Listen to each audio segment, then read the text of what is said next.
Assalamualaikum dan salam sejahtera kepada semua para pelajar.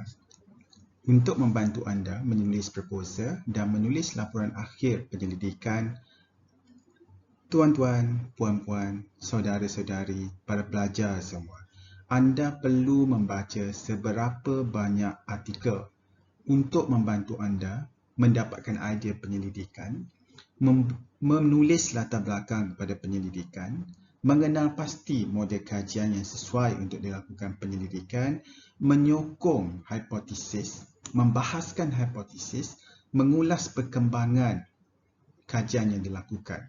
Oleh itu, adalah penting untuk para pelajar memahami apakah itu artikel jurnal. Jadi untuk sesi pada kali ini, saya akan menerangkan secara ringkas tentang apakah itu artikel jurnal, mengapa para pelajar perlu membaca artikel jurnal dan apa yang perlu dicari apabila para pelajar membaca artikel jurnal.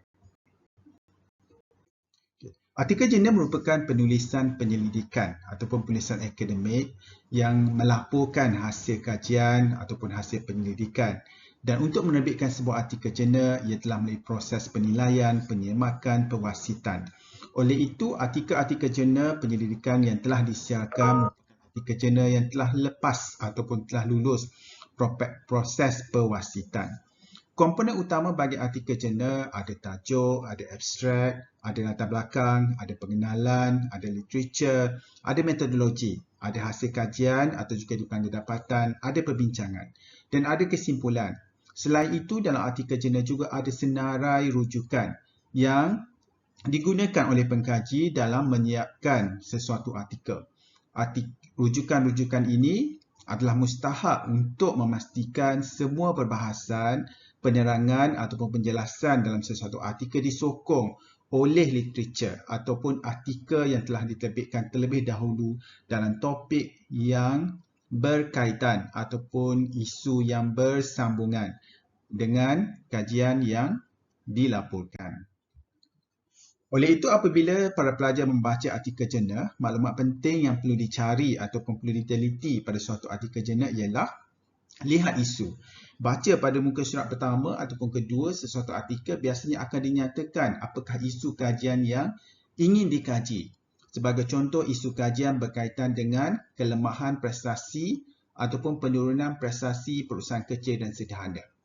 Seterusnya, lihat apakah jurang kajian yang dinyatakan oleh pengkaji.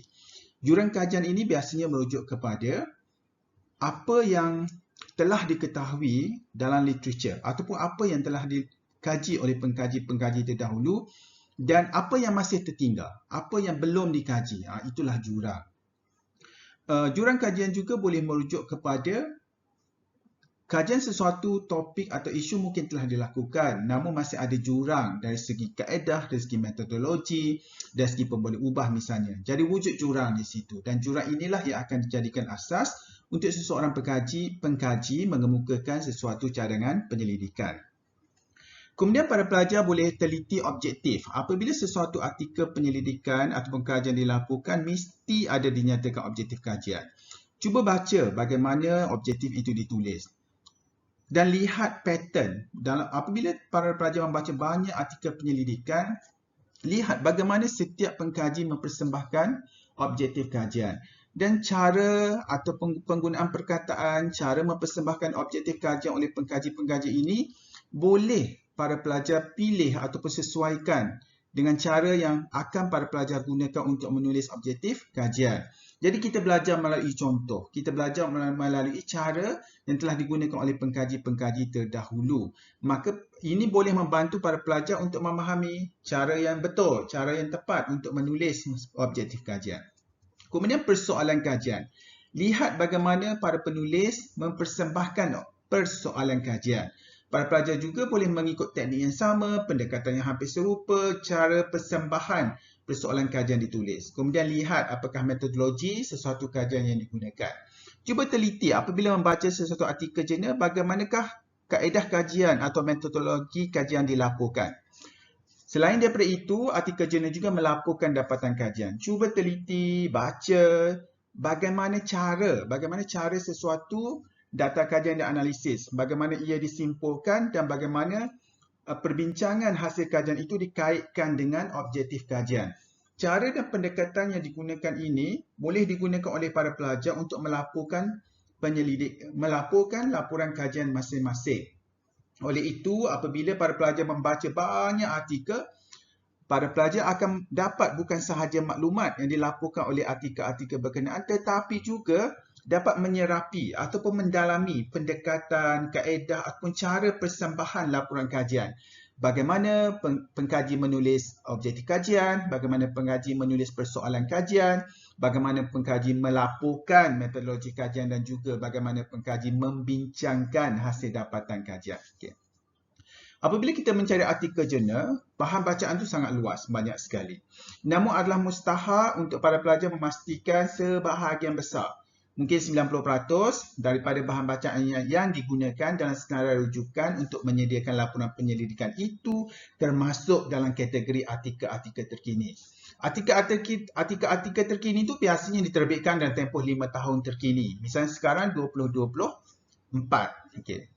Ataupun 2025. Jadi artikel terkini adalah artikel yang diterbitkan pada tahun 2025, 2024, 2023, 2022, 2021. Pastikan 90% daripada bahan rujukan yang para pelajar guna semasa menyediakan laporan penyelidikan adalah diterbitkan dalam 5 tahun ini. Begitu juga semasa para pelajar tulis proposal, pastikan artikel-artikel yang dirujuk itu adalah yang diterbitkan dalam tempoh 5 tahun terkini. Okey.